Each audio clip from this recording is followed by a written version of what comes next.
Good evening students. जो हम आपको एथिक्स की सीरीज करा रहे हैं, क्रैश कोर्स है। देखिए, इस क्रैश कोर्स में एम क्या है हमारा हमारा एम है कि आपको बहुत कम से कम चीज़ों में आपको एथिक्स जो पेपर 4 है आपका पीसीएस में, यूपीएससी में, उसको आपको पेपर लाइक का तैयार कराना। ठीक है। तो हमने ऑलरेडी यूनिट 1 आपको कवर कर दिया था और यूनिट 2 पे हम आते हैं। तो देखिए, एप्टीट्यूड की आज हम एप्टीट्यूड की बात करेंगे। तो फर्स्ट ऑफ ऑल एप्टीट्यूड की अगर हम बात कर रहे हैं तो एप्टीट्यूड होता क्या है। एप्टीट्यूड को आपको एक चीज समझना होगा, ये पोटेंशियल होता है। जैसे आज अगर हम बात करें तो भाई क्रिकेट खेलने का मेरा पोटेंशियल क्या है, मैं कैसा खेलता हूं वो मैटर नहीं करता। ये आपकी बात कर रहा है आपकी कैपेसिटी की या टैलेंट की या पोटेंशियल की, जो आपकी क्रिकेटिंग स्किल्स को सीखने के लिए है। यानी कि अगर हमें इसे एक्सप्लेन करना हो तो हम कहेंगे नेचुरल और इनहेरेंट कैपेसिटी। ठीक है, किस चीज के लिए? To acquire skill and ability in future. तो किसी भी चीज का एप्टीट्यूड क्या है? Inherent capacity to acquire skills and ability in future through training. यानी आपको ट्रेनिंग मिले तो आपके अंदर इतनी कैपेसिटी है कि आप वो स्किल्स और वो एबिलिटी सीख सकते हो। तो अगर आपसे एप्टीट्यूड और एबिलिटी में अंतर पूछा जाए तो आप साफ साफ बता सकते हो कि एबिलिटी आज के स्टेटस में आपकी क्या स्किल सेट है, उस चीज को लेके आप कितना माहिर हो, वो एबिलिटी हो गई। एप्टीट्यूड क्या कह रहा है कि आपकी कैपेसिटी कितनी है उस चीज को सीखने की, यानी आपको रिक्वायर्ड ट्रेनिंग मिले तो आप कितना सीख सकते हो, वो आपका एप्टीट्यूड हो गया। ठीक है। एग्जाम्पल, जैसे अगर आप बात करते हो, आपने एक नाम सुना होगा बुद्धिया सिंह। अब ये बच्चा जो है 5-6 साल में मैराथन दौड़ रहा था। तो आप कितने बच्चों को जानते हैं जो ये मैराथन इस तरह से दौड़ सकता है? नहीं, क्योंकि उनके पास जो टैलेंट है ना, उसके पास जो एबिलिटी है, अब ये ट्रेनिंग के साथ और बेहतर होगी। तो यही हम बात कर रहे हैं एप्टीट्यूड की। यहाँ पर ये हमने आपको समझा दिया एप्टीट्यूड होता क्या है। अब एग्जाम पॉइंट ऑफ व्यू से हमें चाहिए क्या? इसकी हमें डेफिनेशन चाहिए। ये तो हमने समझने का काम किया जो ऊपर था। एग्जाम पॉइंट ऑफ व्यू से हमें एक स्टैंडर्ड डेफिनेशन चाहिए। तो ये क्या है? According to Warren dictionary of psychology, जैसे हमने पिछली बार ऑलपोर्ट वाले पढ़ी थी डेफिनेशन, वैसे ही according to Warren dictionary of psychology, aptitude is condition और set of characteristics, conditions or set of characteristics regarded as symptomatic of an individual's ability to acquire with training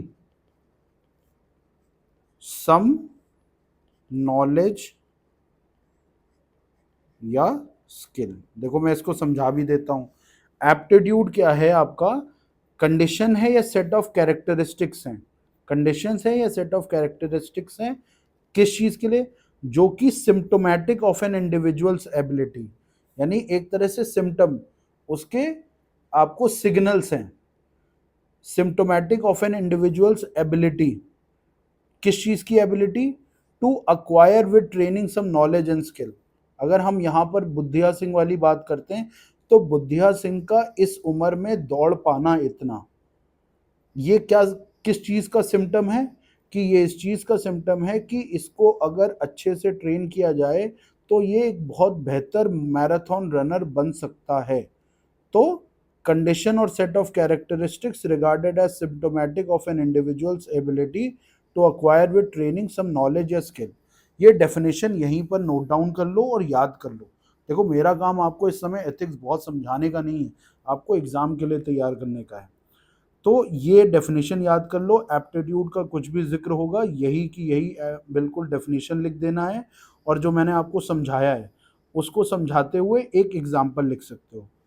तो जो भी मैंने आपको समझाया है अगर एक चार्ट में मैं बनाने की कोशिश करूं आपको, तो ये होता है, आपके पास एप्टीट्यूड है यानी टैलेंट है, आपको ट्रेनिंग मिली, अब ट्रेनिंग मिलने के बाद क्या मिली, आपको एबिलिटी मिली, एबिलिटी मिली, इसी एबिलिटी को आप प्रैक्टिस करते हो तो आपको स्किल मिलती है। ठीक है, एप्टीट्यूड ट्रेनिंग के साथ एबिलिटी मिलती है, एबिलिटी प्रैक्टिस करने पे स्किल बन जाती है। तो ये डायग्राम आप याद रखना, जब भी एप्टीट्यूड का क्वेश्चन आए तो ये डायग्राम बना दो, ये डेफिनेशन लिख दो, और यहाँ कुछ एग्जाम्पल हैं उनका एग्जाम्पल लिख सकते हो, सचिन तेंदुलकर लिख सकते हो, बुद्धिया सिंह लिख सकते हो।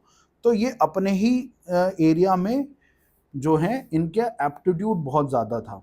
ठीक है, तो एप्टीट्यूड में हमें क्या डिस्कशन करने हैं, पहला कैरेक्टरिस्टिक्स ऑफ एप्टीट्यूड, एप्टीट्यूड के कैरेक्टरिस्टिक्स हमें करने हैं। अब ये आपका सवाल देखो डायरेक्ट आ सकता है, इसलिए इसको ठीक से करना है, आपको सारे कीवर्ड्स याद रखने हैं। कैरेक्टरिस्टिक्स ऑफ एप्टीट्यूड क्या होता है, डेफिनेशन हमने कर ली, डायग्राम कर लिया, अब हम कैरेक्टरिस्टिक्स की बात कर रहे हैं। तो कैरेक्टरिस्टिक्स है इनबॉर्न पोटेंशियल,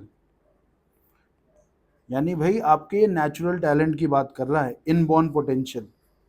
फिर varies from task to task, कैसे, अब जैसे विराट कोहली को क्रिकेट में तो भाई आप कह सकते हो उनका एप्टीट्यूड क्रिकेटिंग में बहुत अच्छा है, बट आप क्या वो पढ़ाई के लिए कह सकते हो, नहीं कह सकते, क्योंकि हर टास्क के अलावा के हिसाब से एप्टीट्यूड को जांचा जाता है। तो varies from task to task. फिर डिफरेंट फ्रॉम एबिलिटी, अभी हमने सीखा भाई एबिलिटी क्या है, आप उस काम को कर पा रहे हो कि नहीं कर पा रहे हो, ये आपकी एबिलिटी है। लेकिन ये एबिलिटी एप्टीट्यूड से क्या अंतर है, एप्टीट्यूड क्या है, पोटेंशियल की बात कर रहा है, और एबिलिटी उसके ट्रेनिंग के बाद जो आपको मिलता है उसकी बात है। तो डिफरेंट फ्रॉम एबिलिटी। फिर can be used to predict predict the future performances, ये भी आप समझो। अब आपने कई बार सुना होगा कि भाई बच्चे को देखकर कहते हैं ये बड़ा होके बहुत कुछ करेगा, तो ये बहुत कुछ करेगा फ्यूचर कहाँ से आप देख पा रहे हो, उसके आज के पोटेंशियल को देखकर आप कहते हो कि आगे चल के इसके पास पोटेंशियल है। जैसे आज की डेट में कहा जा रहा है वैभव सूर्यवंशी के लिए, क्रिकेटर है, 13 साल का 14 साल का क्रिकेटर है, बहुत अच्छा आईपीएल में परफॉर्म किया।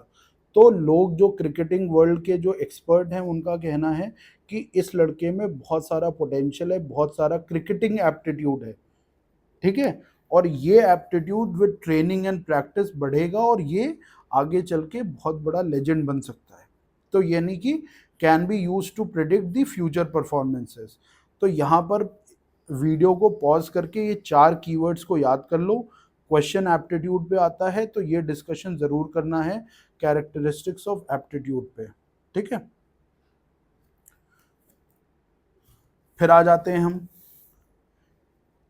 एक चीज समझिए, इसमें एप्टीट्यूड में एक चीज और आपको समझना है, एक डायग्राम मैं आपको बता रहा हूं, ये डायग्राम वैसे यूज कम आएगा लेकिन फिर भी आप सीख लो। ठीक है, जब भी कुछ होता है कहीं ना कहीं क्वेश्चन में डाला जा सकता है, वो भी मैं आपको बताऊंगा कैसे। सिविल सर्विसेज एप्टीट्यूड, इसके 3 वो बनाया आपने ऐसे करके वाई शेप में। इंटेलेक्चुअल एप्टीट्यूड,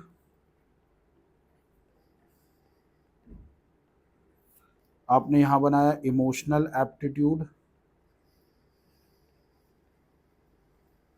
और यहाँ बताया मॉरल एप्टीट्यूड। देखिए ये कुछ बहुत अलग नहीं है। इंटेलेक्चुअल एप्टीट्यूड क्या कह रहा है? एप्टीट्यूड अभी हमने देखा पोटेंशियल। तो भाई जो भी नॉलेज, जो भी चीज़ें चाहिए सिविल सर्विसेज के लिए, उसके सीखने के लिए आपके अंदर वो इंटेलेक्चुअल पोटेंशियल है, वो इंटेलेक्चुअल एप्टीट्यूड हो गया।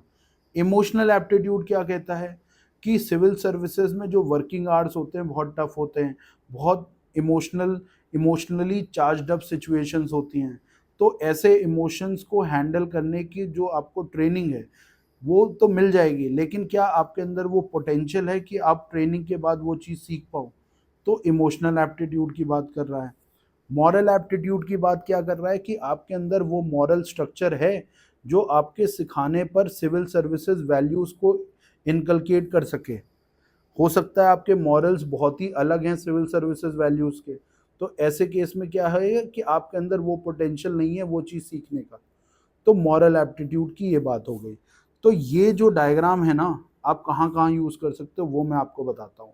जैसे अगर क्वेश्चन कोई केस स्टडी पे आया है, अगर आप पे बात ये आती है कि वहाँ पर आपको ऐसा है कि चेंजेस लेके आना है ऑर्गेनाइजेशन के अंदर में, तो आप ये बात कह सकते हो कि भाई जो भी रिक्रूटमेंट है वो इनको चेक करते हुए रिक्रूटमेंट हो, या आप कह सकते हो ट्रेनिंग जो हो वो इसके हिसाब से हो।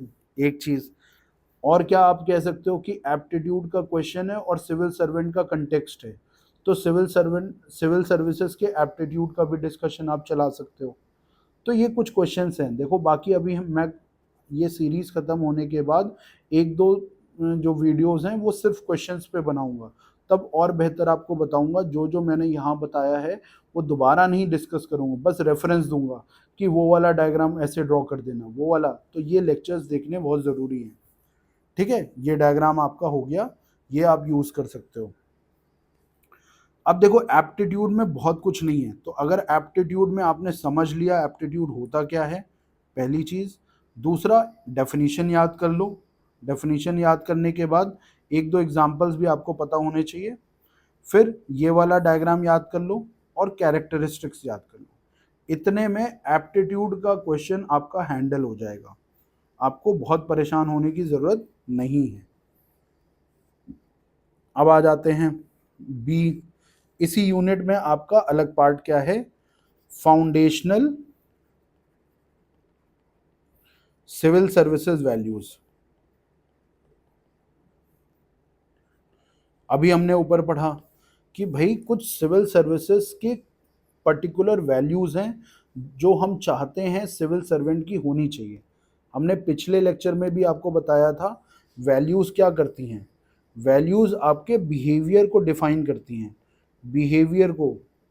तो अगर हमारी वैल्यूज बेहतर होंगी तो कहीं ना कहीं जो सिविल सर्वेंट्स का कंडक्ट है, सिविल सर्वेंट्स का जो बिहेवियर है, वो आपका मोर प्रैग्मेटिक, मोर वांटेड होगा, कि जो आप चाहते हो, डिज़ायरेबल होगा।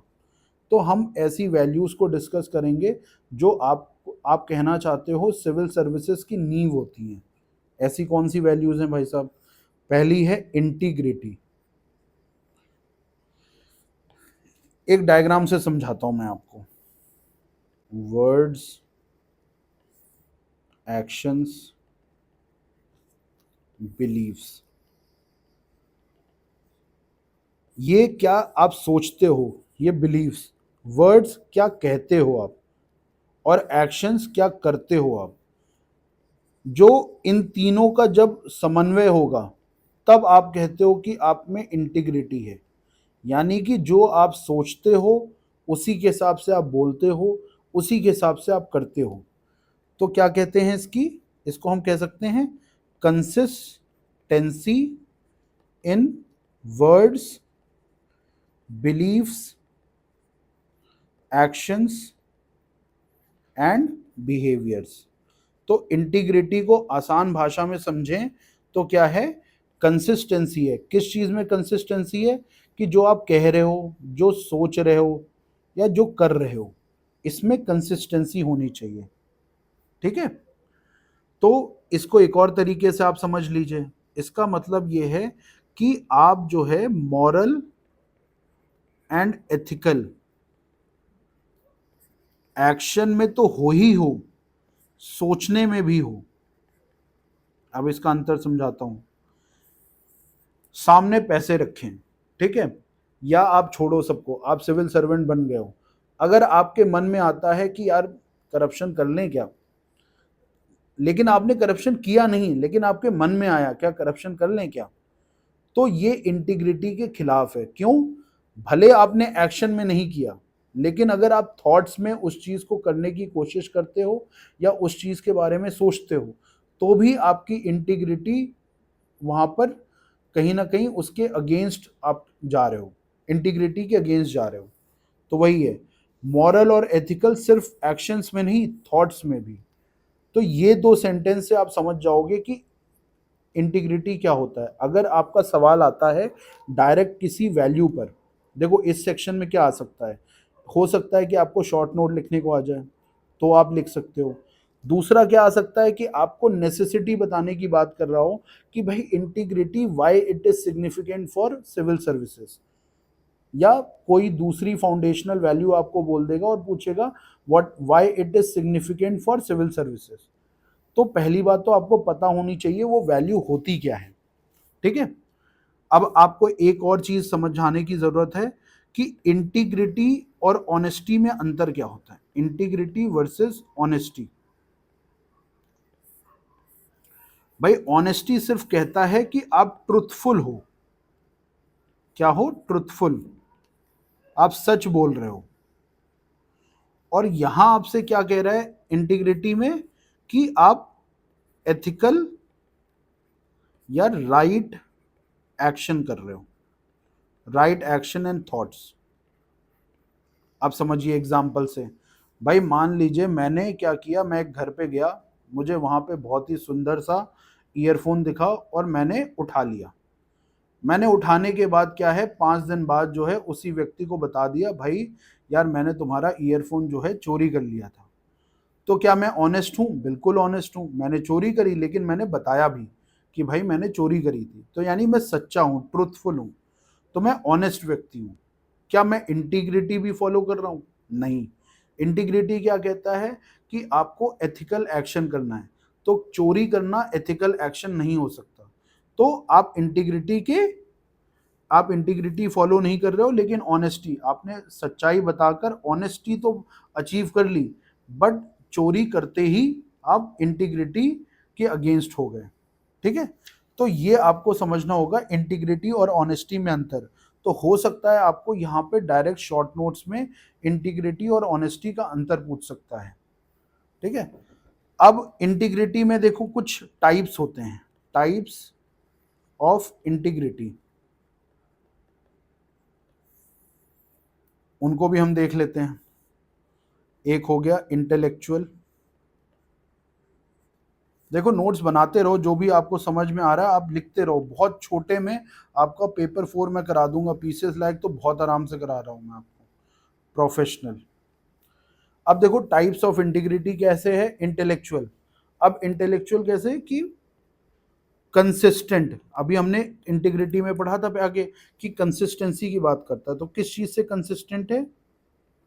आपके नॉलेज से, नॉलेज या बिलीव्स। अब एग्जाम्पल जैसे मुझे देना हो तो क्या है, राजा राम मोहन रॉय सती के खिलाफ थे, वॉज अगेंस्ट सती। क्यों? उनकी नॉलेज जो कहती है, उनका जो इंटेलेक्ट कहता था कि भाई ये इनह्यूमन है, इंटेलेक्ट कहता था इनह्यूमन है, इस कारण से वो सती के अगेंस्ट थे, ठीक है। तो ये इंटेलेक्चुअल इंटीग्रिटी है, जो आप बिलीव करते हो उसी के हिसाब से आप एक्शन ले रहे हो।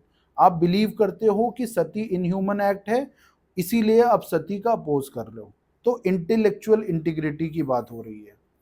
अब आ जाते हैं मॉरल इंटीग्रिटी की। तो मॉरल इंटीग्रिटी कह रहा है भाई commitment to one's moral principles, यानी मेरे जो मॉरल प्रिंसिपल्स हैं उसके प्रति मेरा कमिटमेंट है। जैसे गांधी जी, देखिए आई गेस पेंसिल में मुझे 2-2.5 मिनट लगेगा। तब तक मैं आपको दे रहा हूँ कि इंटेलेक्चुअल, देखिए इंटेलेक्चुअल तो मैंने आपको समझा दिया, अब मैं मॉरल भी आपको समझा देता हूँ। जैसे मॉरल में आपको क्या है कि मॉरल इंटीग्रिटी हो गई unconditional commitment to moral principle. जैसे अगर मैं सोचता हूँ कि मेरे मॉरल्स हैं नॉन वायलेंस के, जैसे गांधी जी के नॉन वायलेंस के, तो उन्होंने एनसीएम को बंद करा दिया। चौरी चौरा के बाद उन्होंने एनसीएम को बंद करा दिया। क्यों? क्योंकि उनकी जो वैल्यूज़ कहती हैं कि नॉन वायलेंस अपने को किसी भी स्टेज में एक्सेप्टेबल नहीं है, तो उन्होंने मॉरल इंटीग्रिटी का परिचय दिया यहाँ पर। फिर हम बात करते हैं प्रोफेशनल इंटीग्रिटी की। तो प्रोफेशनल इंटीग्रिटी क्या होता है कि आप जिस काम या किसी जॉब में हो, उस जॉब में आपको क्या है कि जो वहाँ की स्टैंडर्ड्स हैं, वहाँ की जो प्रैक्टिसेस हैं, आपको वो फॉलो कर रहे हो। जैसे लॉयर का धर्म क्या है भाई? आपका जो क्लाइंट है आपको डिफेंड करना है, चाहे वो चोर हो, चक्का हो, मर्डरर हो, टेररिस्ट हो। आपका काम क्या है? आपका क्लाइंट है, आपको उसको डिफेंड करना है। तो ये तो हो गया आपकी प्रोफेशनल इंटीग्रिटी। तो इंटीग्रिटी देखो हमने अभी समझा कि इंटीग्रिटी क्या है, consistency in words, beliefs, actions and behaviour. ठीक है, ये आपकी इंटीग्रिटी हो गई। चलो पेंसिल चार्ज हो गई and we'll start with the discussion again. तो मैंने इसमें मॉरल वाले में बता दिया, आपको गांधी जी वाला एग्जाम्पल दिया था। ठीक है, इसके साथ साथ प्रोफेशनल वाले में मैंने आपको लॉयर का एग्जाम्पल दे दिया। ठीक है, तो लॉयर का एग्जाम्पल यहां पर हो गया आपके साथ। अब हम आ जाते हैं इंटीग्रिटी के कुछ ऑपोजिट भी देख लेते हैं कि भाई पर्सन्स जिनके पास नॉलेज थी बट इंटीग्रिटी नहीं थी। ऐसे कोई एग्जाम्पल आपको पता है? नॉलेज थी बट इंटीग्रिटी नहीं थी। जैसे भाई उसामा बिन लादेन, भाई वो तो इंजीनियर था ना, तो नॉलेज तो थी उसको लेकिन इंटीग्रिटी नहीं थी। हर्षद मेहता, तो इनके पास नॉलेज थी लेकिन इंटीग्रिटी नहीं थी। तो इंटीग्रिटी वाले में देखो आपको क्या है, ये डायग्राम याद रखना है, ये दो बातें याद रखनी है कि consistency in words, beliefs, actions and behaviour, moral and ethical in actions and thoughts. Integrity honesty ज़रूरी है, नहीं है कि आप पढ़ो, लेकिन अगर डायरेक्ट क्वेश्चन आता है तो आपको लिखना पड़ेगा। फिर टाइप्स ऑफ इंटीग्रिटी आपको पता होनी चाहिए, और यहाँ पर आप नॉलेज और इंटीग्रिटी के वर्सेस के कुछ एग्जाम्पल रखो। अब हम आ जाते हैं इम्पोर्टेंस पे। Importance of integrity in public life. Importance of integrity in public life क्या है आपकी? भाई ट्रांसपेरेंसी एंड अकाउंटेबिलिटी आती है। ये याद करो। अब देखो, ये सीधे जो जो मैं बता रहा हूँ वो ऑलरेडी इतना कंसाइज है, आप उसमें और कंसाइज मत कर देना। कि ट्रांसपेरेंसी एंड अकाउंटेबिलिटी आता है पब्लिक रिलेशंस में। फिर क्या है? Natural justice and constitutional morality, ये भी अपहोल्ड होता है। फिर क्या आपका आता है? Compliance of code of conduct, ये भी आपका आता है। फिर weeds out corruption and increases efficiency. अगर इंटीग्रिटी फॉलो कर रहा है सिविल सर्वेंट, तो कहीं ना कहीं करप्शन खत्म होगा और एफिशिएंसी बढ़ेगी।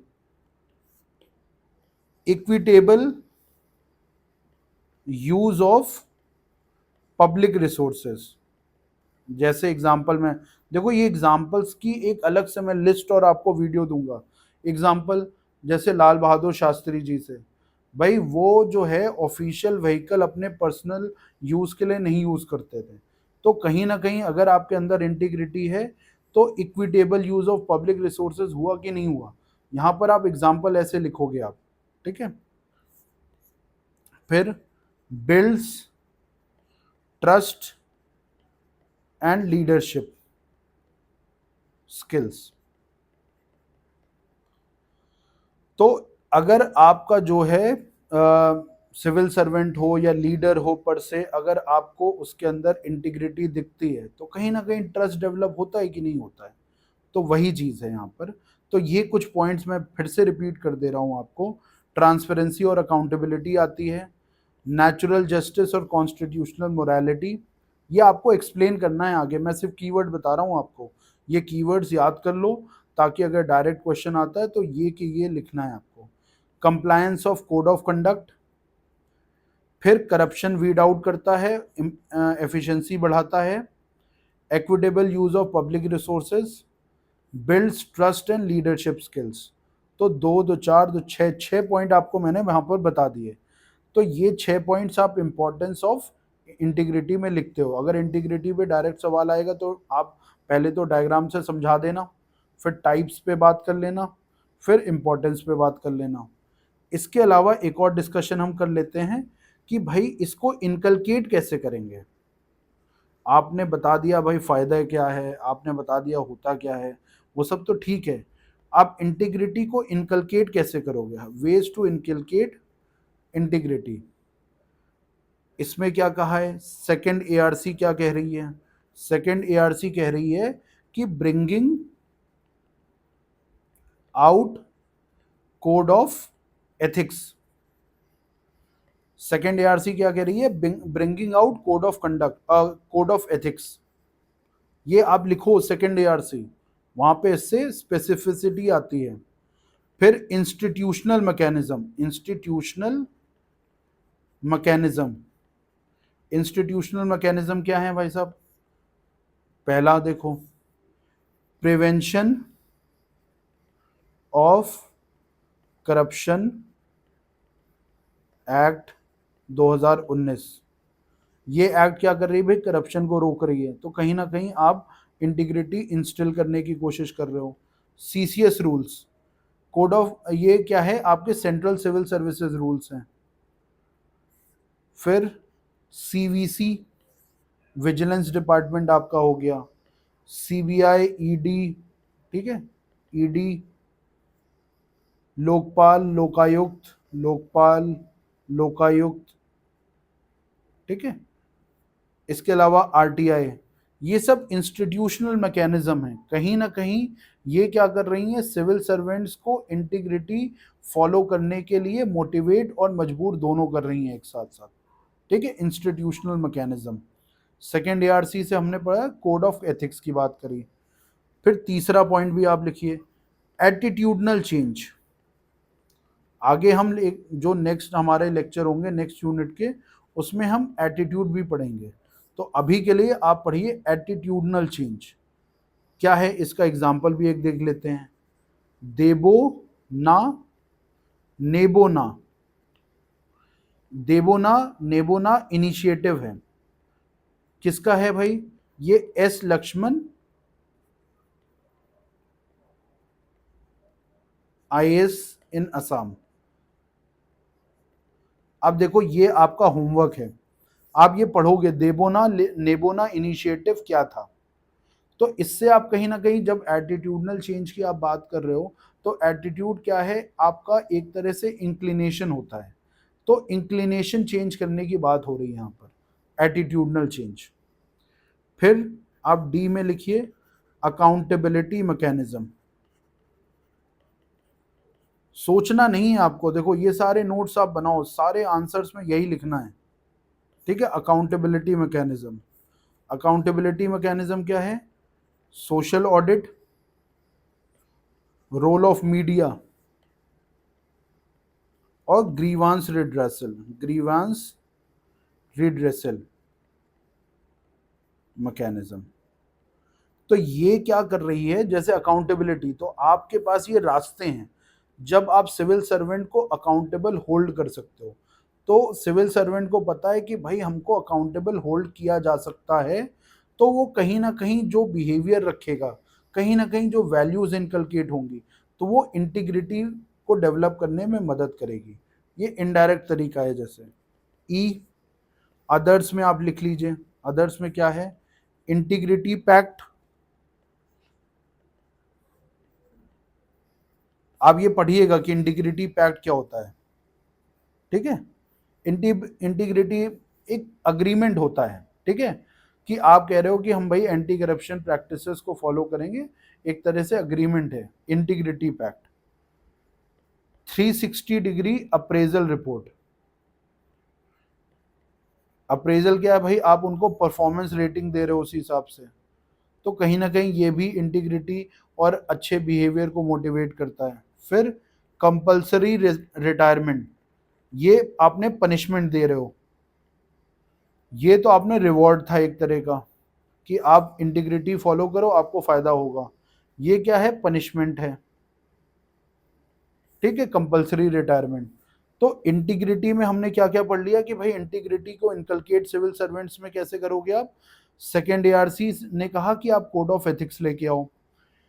इंस्टीट्यूशनल मैकेनिज्म क्या कह रहा है कि भाई ये सब जो है आपकी prevention of corruption act, CCS rules, CVC, CBI, ED, Lokpal, Lokayukta, RTI, ये सब कुछ इंस्टीट्यूशनल मैकेनिज्म है जो कि इंटीग्रिटी को इनकलकेट करेंगी गवर्नेंस स्ट्रक्चर्स में। एटीट्यूडनल चेंज, मैंने आपको होमवर्क दिया, देबोना नेबोना इनिशिएटिव क्या था, आप इसको पढ़ो।